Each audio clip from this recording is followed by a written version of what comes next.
तिरछे आवे में कुछ अलगे मजा रहेला। कतना है बगीचा के हवा खात अबे ना हम को चली आईनी कितना निक लागत हुए। चल हो कुछ कह जब गवने आई रही वहां के हमरा हई गाना हम देखनी सुननी तो कितना निक लागल। बहुत आटे गरम हवा बहुत आटे गरम हवा जरता जमीन हो कोरावा में ले लो राजा जी बानी कम सीन हो। खूब वहाँ के खुश हो रही पहिल का रात हम ये गाना वहाँ के गा के सुनाईनी यही पे कहतनी कह ना तारा के ले चल स्टूडियो में गायिका बनबू लेकिन का हम कहीं नतिया तनी तनी खातिर जात रही स्टूडियो में कहाँ कहाँ ना गोइनी मलियाबाग गोइनी बक्सर गोइनी आई नतिया तनी तनी खातिर छट जात रही नतिया तो कुल तो स्टूडियो के नामो भुला गलो लेकिन 2 गो स्टूडियो के नाम हमरे यादो बा। एगो हाउ स्टूडियो के गौरी संगीत महल के अरे खुश है कहाँ लेके जाता नहीं बुचिया के तुम्हारे पौधे खबर ना करेला बताई तो ए पाम जी कनी का खबर करी एगो तो गरम के दिन बा गाड़ी पे चढ़म और गरम हवा फेंकी दे हिम लूसा लसा करे लागी ऐसे बेना हिलाव तो तिरछे बगीचा मुहे चल लेनी जननी तो कम से कम कहला कि हां पाउन हम हैया आ गइल बानी रहुआ आई बताई घर में अच्छा तो गाड़ी पड़ल भी है। अरे सैया के साथे मड़ैया में बड़ी मजा रजैया में चली रौरो बुढ़ैनी महाराज ए पाऊ जी पहले काम गायिका रही जननी हाँ अपना ससुर ले पूछम हमरा के गाना गावे खातिर गौरी संगीत महल स्टूडियो में लेगो ने कितना वायरल भइल बा बे हां अरे महाराज तोरा तो सब जानते बाटे चल बाकी आओ तो बता दे हमारे नु नाम शिल्पी या पंडित। अच्छा अच्छा हां जान जाई आ जाई जबे बैठल बानी कनिया बा कहतै कि आवा तनिया चल गली छत पर कपड़ा डाले गर्मी में रस पानी पिए के चाहिए आई हो मई अरे बाबा बैठारा नु जाई हो ज्यादा टोपी के ध देता नहीं अपन इहन त पीहन देखो मोबाइल जे धइले बाड़ी कतना गरम भइल बा का ए भगवान कतना तारा में गर्मी भरल बा तनी अपन गरमिया शांत कल आदमी मर जाई धरतिया पर देखतानी त औ जाके मर जाई के बा हो कनिया के आइले दादा केने बा जा आई है ने के अंगनवा बड़ी चिन्हात नहीं की तारा के है ये दीदी जी रहुरा हनी बैठी के हटे कहां जाता नी कहीं नहीं जात हो जे नहीं तारे घर है हां कनी चाउर के आटा धले बोल जा ना जी चाउर के आटा त नहीं खे अरे मन करता पीठा खाए के हो हमर तनी अजी हतना गर्मी में पीठा बनाई त का हो जी साजी खान बनाई मैं अभी थोड़े ना बनाई साजी खान राती खान आ बना के जन तो बसिया और निक लागेला कुल खइला पर ई बात बा पीठा बसिए निक लागेला जान जाई नहीं खुजे पिसौले ना पीठा चाउर त नहीं खे रहे लेकिन ठंडा में मोरा गई मोय लिट्टी लगा दिली कनिया में लिट्टी लगा के एथी दे दे हमर चाउर बा हो कोटा में के मिलल बा सोचे तन धो के पिसवावे के आखिर कोटा में के खाला ना का होई बेचाई तो बेचाई आना तो वैसे दिया जाला केहू के ना रहे तो बेर बागर कबो बना लेवेला आदमी रस पियम ना हम रस ना पियम हो पियम तब बताई घुर ले बनी ना पिया तो पिया अरे घरे मरी ने चिंते बैठल बड़ू काहे काम धंधा में ओरिया गइल बा का हां तनी बाहर के बात सोचने के तनी अथी घाम अथी हो जाव ना तनी जुड़ त बाहर आलू का फाटा त कनिया फिच के बनले गली छत पर मैं चूल्हा चुहानी मैं करते धरते बाड़ी हां तब बकरी ले 4 गो लइका लेके गइल सन भैंस के गोबर थम कहे देनी गोबर पानी फेकिए देन तब कौन इहे नु काम कौन कटियो बिना के दिन त नहीं खेबी के कटिए बिना करे जाई आदमी कि ना तो यही से अपनी चिंते बैठे अब 2-4 दिन में बिया डलाई नु हो कनिया बिया का खेत हमरा घर बना देले बनी हां लेकिन हमारे घर हर काम में पिछु आई रहलन जा कहीं ना करे के तो कहलन होई ना का हल्ला कइले रहे आगे जोगे पीछे भागे जोगे ई तो बात सही है ठीक है कहत तब का यही से अपन खेती में लापरवाही ना कौन धान से बोत जा हो हम त कहनी नु कि बोदतानी ई जी सोना मामा के अच्छा आ एगो सुना चोरवा हां चोर आ एगो एथी के जी हई महकेला बासमती आ एगो कोनो बाटे बाहर में बड़ी बेचला एक कनिया बड़ी महंगा चाउर बेचला महंगा जाला तब का आ एगो आयो बोदतानी जी एथी वाला ई जी मोती एगो धान बाटे मोती कौन धान बा हो ठोला मंसूरिया नहीं कोनो कहत ना ना ना मोती धान एगो अलग होला, मंसूरिया नहीं की कहत। एगो सांभा धान बटे उमर हाँ तो रोपे के होई तो कही है ठीक नु। मान लो रोपे के जब होई खेत तो कहे तू हमार रोपवा दी, हम तार मिलजुल के रोप लेल जी, का झूठो के लगा के दूसरा के। हाँ तो अब नजदीकवा के तो रोप ले जे, लेकिन दूरवा खातिर तो बनिहार लगई के दूरवा खातिर लगा जानता नहीं सब को देख खरी कुछ चीज ले डर लागेला का जोके हमारा बहुत डर लागेला, जान जाई बहुत डर लागेला। का करबो का तना दिन दे रही आदमी अब करही के नु बाते सब बटले बा बाकी गर्मी ले सब कर कलर चेंज हो जाता ना है कनिया। देखी हां उहे देखो हमरो देखा ना हाथ करिया करिया लागत कि ऐसा करिया भइल बटे। आ जाए दी कवन हमनी के बियाह शादी करे के बा जी, चार गो लइका बोला सन बियाह शादी करे के बा हमनी के सही हो गइल बा, करे के नहीं खे। अरे तो कौन जरूर है कि बियाह होई तबे आदमी देखावेला साफ सुथरा रहेला। जब ले देखा कैसे तो कहला नु जब ले ब्यूटी बन रही तब ले मर्द के मन डोलत रही ना, तो वो दूसर हाड़ी जो है लगिया सब। जी तमर मर्दा कहीं और नहीं खन हाड़ी जो मन ठीक बा ने सरकता है ने सरकता एही से नु कहाता तू एक ततिया रह गेल शुरू ले। हम जब से तार के देखत तनी ऐसा ने जब ले लू तब ले ऐसा ने काल कोनी के हमरा के एगो फराक किन दी त कहतन कि तोरा में कुछ ना होई, तोरा में गुड़िया वाला कपड़ा आई अब छोटका छोटका। हां हमारा तो ठीक बा कनी जातनी हम ना नहीं खेतब जातनी आइहा कबो घुमत फिर जी रसावा ना हो ना पिए मन नहीं खेबा रसावा जाई रौरो का रस पियम देखा माछी बैठत ऐसे आवा हो की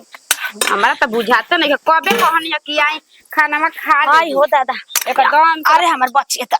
आ माई गोड़ लागत नहीं खुश रहा जा पानी वानी लियावा। कैसे कह भइलु हम त फोन ना कइलु हमाई। आ फोन का करे के बा जब ए जे आवे के बउए त फोन का करे के बा। कोई का कोई हमरा त बुझाते नहीं कि फोन उन कुछ कहबे नहीं कि कइले कतना चटक बनैले बाड़ू हो। अब तो पहले तू मछली खाई लगली, पहले मीठा पानी पी ले दे तोर गोड़ हाथ धो दी। आ बाक गोड़ हाथ का धोए के बोनी कला पे धोले रहनी त पानी वाला ना पीबे बताओ कोई का कही हमरा बुझात नहीं के तू फोन ना कइले आधा धरइले आ गइले फोन का करे के पाहुन भेटाई नहीं हो का कहत रही हुआ के कमी हम कोने को स्टॉक लेबे हम खाना काढ़त नहीं त हम का जाने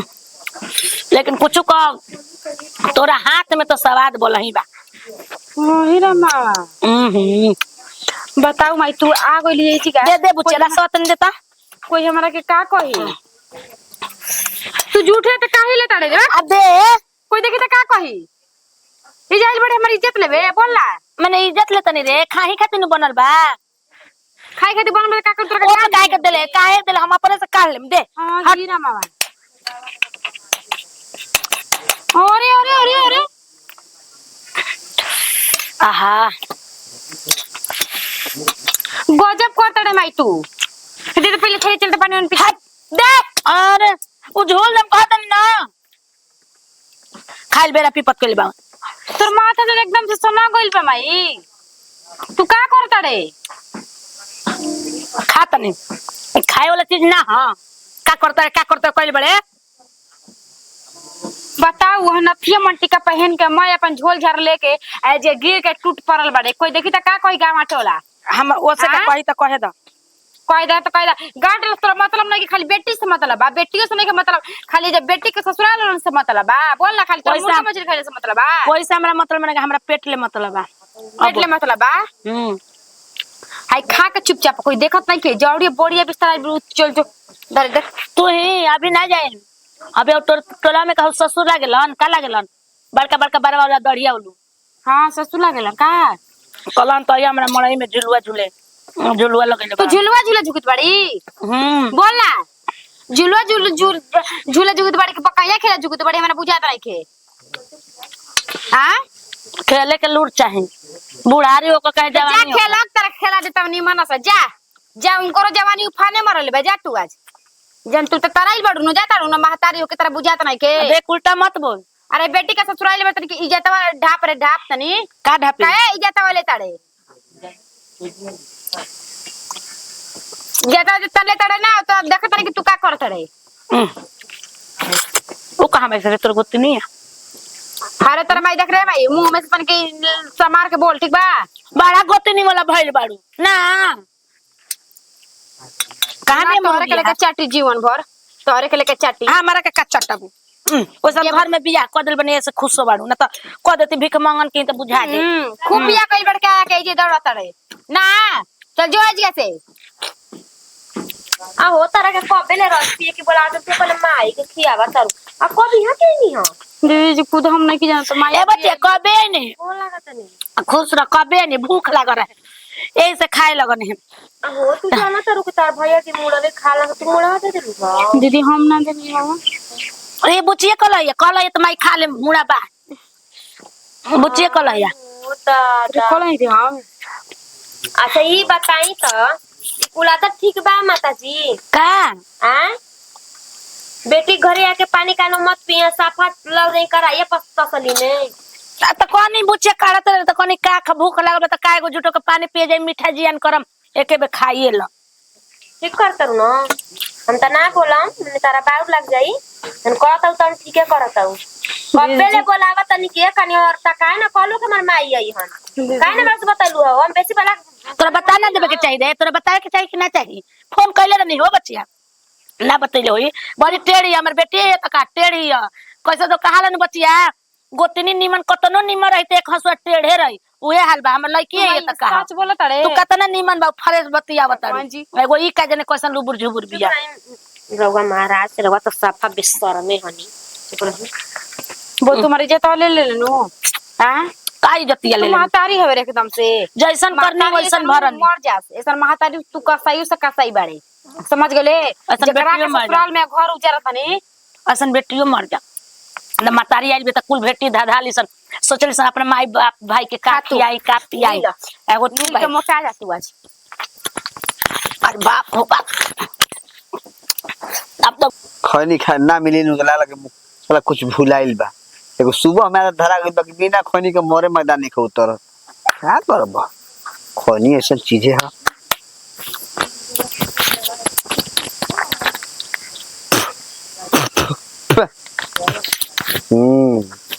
अब के ये बिया तनी फ्रेश फ्रेश जो खतनी फ्रेश हो खतनी घर में का होता का जाता उ नहीं के खेल तन को रहत हैं का चाहतनी का कि अलगा बिलगा हो जाबा तमी तारा की अलगा बिलगा माने का भइल बा ई बताई तरह सास आके मैं मुर्गा मछली खा गइली हमार सास हां मुर्गा सब खा गइली जाके देखी मैं झूठ बोलता तो जाके देखी का कही रे राक्षस का हाल भइल बा रे जाके देख ली राक्षस के भइल बा कि का चीज के भइल बा तरक तो निमने ना मार आइल है पेन ओढ़ के दमाद जी कहते हैं घर में सब खाइएगा तो तू लोग कहाँ रहू लोग हैं अगोरिया करता का आदमी कि मौगी तार बोला ले बिया जाना तनी कि कोई के मैथी का के बैठल बानी रोक के बैठल बानी जब अच्छा ठीक है तू तो ना रहू तो कम से कम मौगी हमारा उजा रहे तो ओकरा से पूछल चाहत रहे नो कि अरे माई काहे खरीद से काहे नहीं खरीद से का बात बाटे ई के आगे मतलब कि माने और क्यों ना खरीद सा तू है तारे मुंह भर छछलो तू खा जा हैं ज्यादा सुनो तू ज्यादा डिंग नहीं करेगे शांत से चुप रहो मैंने काहे चुप रही बाबूआ जी काहे रही चुप अरे हित ना ताही जाता हम ये कैसन हित ना तक हित ना के लाज नहीं के परिवार वाला के लाज रही तो लाज के ना तो क्या करे ढिढोरा पीटा बहुत तो जतिया खराब होई तरे खराब होई इज्जतिया खराब होई कइले बानी तो हमन का सास के हमरा सिखले बानी कि हमरा घर आइब तो रवा मैं कराई के सिखा जाइबे ना तो समझा दे अपन मेहरारू के अपन सास के हम समझा देता नहीं तू घबरा मत जा ज्यादा नन कसाई के ना काहे ना अंस कसाई बोली ना कौन शौक है ना अन कसाई ए भौजी अब तारा कम का करी अब हम ऐसन खिलाड़ा हमर सास आइए तो का करी हम ऐसे तो देखे में तो लागत है कि कहा के माने 17 दिन के सरवाइन होके ऐसा लागत है उ भीतर का मन में कल छपट में के जानता ठीक है बाटे कॉली जितना करे के बा बाबूआ जी कॉली हम उधर चुप लगैले बानी तबे ले लगैले बानी जनी हम मनावत करतनी हां के हम करता सिखावत तनी कैसे कर सास का है त गलती कर तो ओकरा के बोलम ना डांटम ना ठीक बा अब के हमरा भी ओरहन ले करू तो अभी हम चल जाई बोला कहते बानी हम जाकर समझ आई आ पूछम के माने काहे से वो करतनी हो गइल बात खत्म है जे का गुहार कइले में का फायदा बाटे ठीक है बाटे देखते बानी कि रवा कतना बात खत्म करतनी ये क्वेश्चन सास भाई ये तो लंगटिन भाई का जेले कोई इज्जत उज्जत नहीं के का अपन घरे दुआरे हां ये लोग के इज्जत बा कि ना जा तू जा तो आ सुना तरह कुछ चिताए तनी आ हइसे सुन हई रास्ता तक तुम मत आव तो देखो तनी बाहर भीतर जाता तो फतिंगन के मड़ई मुहावा तारू बूढ़ा पियले रहता है उन्होंने मड़ई मत जाओ करा भेलो तो का करियन पीले रहता हन तो बोली ना जाके अपन मौगी के अपन ससुई के ये बतिया समझाई कि ससुई के समझाए में लाज लगत तुए ज्यादा इन ससुई के समझाई देवता रवा ज्यादा अब काहे के गरमाता नहीं काहे ना गरमाई यो बेटवा का करो हाल काल भइल बटे अब कुइसन बिया हो त ओकर मातारी मार कनियावा के किया के ना पानी पियलस ना कुछ मान नथिया ले मन टीका ले लगवले बिया नाक में कान में आ अथी करतिया आई हो दादा चली घर में तन देखी त का बोलतारन कामड़ हो हाय ए का अरे पगली है मैं का भूंसौला घर में करताड़ू अरे भूसा निकाला तनी का करत निकालता नहीं अरे काहे बैठते जा बैठ तरह से बात बा का सुनता नहीं हां का घर में होता क्या होता तोरे मातारी के मुंह चचलोल भइल बा मुंह सुनर बाटे मछली के मुड़ा खींचे खाती हम कहां कहतनी हाँ। के हमर मातारी के मुंह चचरो भइल बा उ ए जगह के खाती पिए तब ना हमरा के सब कोई चार गो बात बोल देता खाए पिए से माना नहीं खे खाए पिए से माना नहीं खे बुझा गेलू बढ़िया से रहो बढ़िया से अपन भोजन भोजन कर अपन हैं हाउ हाउ लगता लगरा एकदम मिलल है नहीं खे सब मछली खा गेली और लोग का खाई हम खुद कहनी है कि देख माई बिना फोन ऑन कइले तू कैसे आ गइले कैसे का कइले कोई हमरा के देखी तो का बोले का सोची तो खुद मारे गाड़ी पकड़ हमरा के देत रहती है तू कइले बिया गाड़ी पकड़ दिए काहे ना दिए तो जानते रहे कि झूठ सच बोल के कसम जिए खाए के बा हम बात सब समझता नहीं हम देख तो मतारी है समझा दे तो जब हम लग जाए तो फिर बढ़िया से समझा देम करे के हम देखी रहो समझाए नु तबे तो पता चली ना तो हम कितना समझाओ तनी माई के समझेली भी है तन को रहो माने हम ही ओकरा तन के जमल हैं कि हम समझाई तू मेरा आरू है इसमें आरू में आरू को समझाए तो ठीक लगी हम जानते बड़ा कि जब भी बोलो तो सरले बोलो लागी जी ओकरा दुख तो ऐसा करके दुखों मत लगवा काम हो जाओ माई दे ये बताई एकदम से तू तो कइले रहती आदमी के उहे कराई बाबा उहे कराई में खा तारी में डुबाओ तारी धर तारी हैं अरे खाए के रहे तो हम अपन 5 पीस 10 पीस लेके आराम से सब समाज में सबको बैठा के अपन खैती पिए तू कौन दिक्कत ना रहे कराई लेके उन्हें सकीले वाला घर में उन्हें चोरा के खाता लगना में खाता नहीं क्या मतलब हटे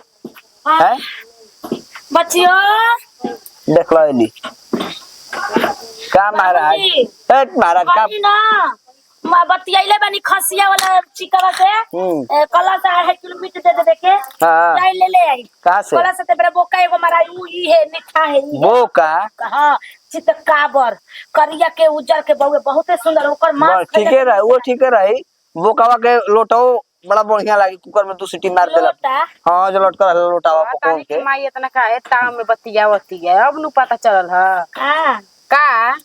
खस्सी के मीट तू कहता खाए के औरी काहे के तू जो है माई जैसे पता चल जाई का तू जो माई जैसे हमारा बॉस देख करके तू जो है जैसे कहां जाई गांव में जोरी को ना एबरा भाई जी कहले बानी ना विश्वनाथ भाई जी ते एबरा हमरो के हीरो या पार्टी बात को नेनु अगर ने के खसिया के चुस्तावा चुस लेके तब विश्वनाथ भाई देखे कोई का सुनदनी इज्जत चाहता नहीं अपन झोरा उठाए लेके ये सजाई एजा 20 ना था फरना से ये का ललौना खातिर हम भारी हो गई नी भारी के बात बा महल में चल रहे ला हम खाए पे तो कहन शिकायत होता अब तो घर और का दोसरे खाता नहीं दोसरे कौन से बीड़ी मांग के पियता नहीं कौन से गांजा मांग के पियता नहीं एक बात हां रखी अपना घर के अंधन रखले रहे हम जातन टोले महल में खाई टोला माला खाता हां रोना गांव में नहीं का टोला महल सफा छटुआ समझ ले उनका भागा देले बस का गांव से हमारा जतना टोला महल में इज्जत बा ना अपना घर बोल जाई टोला महल में एजा काम नहीं खे ओए नु कदम बोला, ढेर ना तो बोला। काहे ना बोली? गोतिया पट्टीदार हो तो पट्टीदार को ये पटीदार ना उगा समय तो बिगाड़ा तड़ो हमार लड़की जाई के, ना बिगाड़ा तड़ो हो। बिगातन तारा के हो तब का